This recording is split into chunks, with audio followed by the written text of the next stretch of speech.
Bonjour, bienvenue à tous dans cette nouvelle vidéo. Si vous n'êtes pas encore abonné à la chaîne, abonnez-vous, activez la cloche de notification et surtout partagez le lien autour de vous pour que l'histoire de l'Afrique et de sa diaspora soit aussi connue comme toutes les autres histoires qu'on nous enseignait à l'école. Aujourd'hui, nous allons voir l'histoire d'une grande pionnière de l'écriture afro-américaine. Il s'agit de Phillis Wheatley. Phillis Wheatley était une poétesse afro-américaine et une esclave née vers 1753 en Afrique de l'Ouest, probablement entre le Sénégal et la Gambie. Elle a été enlevée de son pays natal et vendue comme esclave à Boston, dans la colonie de Massachusetts. Elle avait juste 7 ans. Comme il est courant pour des personnes en ce moment aux États-Unis d'acheter d'autres êtres humains, elle a été achetée par un certain John Wheatley, un marchand de Boston, qui l'a nommé Phillis, d'après le bateau qu'il a emmené aux États-Unis et lui a donné son nom, Wheatley.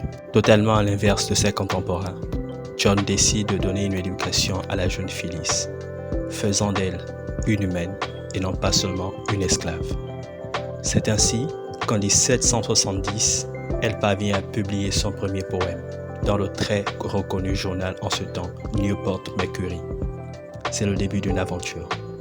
3 ans plus tard, c'est-à-dire à l'âge de 20 ans, elle publie un recueil de poèmes sur différents sujets tels que la religion, le comportement humain, ainsi que des principes moraux.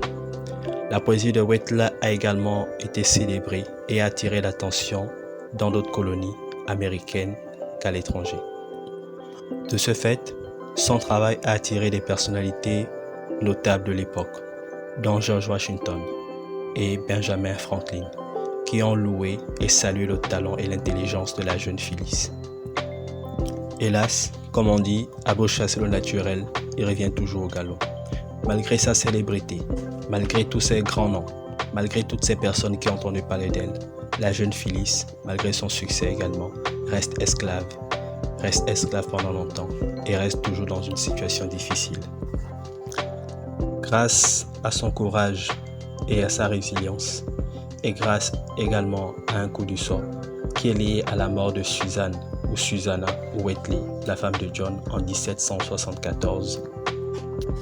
Elle adresse une pétition à la famille Wheatley pour demander sa libération ainsi que pour demander les efforts sur l'amélioration de ses conditions de vie.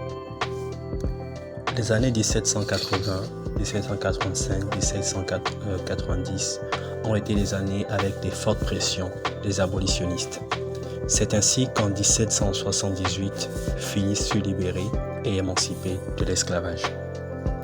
Au final, elle parvient à se marier en cette même année en 1778, mais malheureusement n'arrive plus à écrire compte tenu des difficultés financières qu'elle va rencontrer dans son couple. Wheatley Phillips est reconnue comme une figure importante de la littérature américaine et afro-américaine, non seulement pour ses réalisations littéraires exceptionnelles, mais aussi pour sa capacité à écrire et à être publiée malgré les défis de sa vie, ainsi que la condition féminine en ce temps, d'être une esclave et d'être une femme, 2 injustices cumulées en un. Se rendant compte de la prouesse dont elle a fait preuve, les universités, les institutions et les écoles donneront le nom de Phillips à plusieurs programmes académiques et des centres d'études liés à la littérature et à la culture afro-américaine. En 1913, une statue en bronze de Phillis Wheatley a été érigée dans le parc Boston Women's Memorial. Plus tard en 2009, une autre statue sera inaugurée en mémoire de Phillis Wheatley.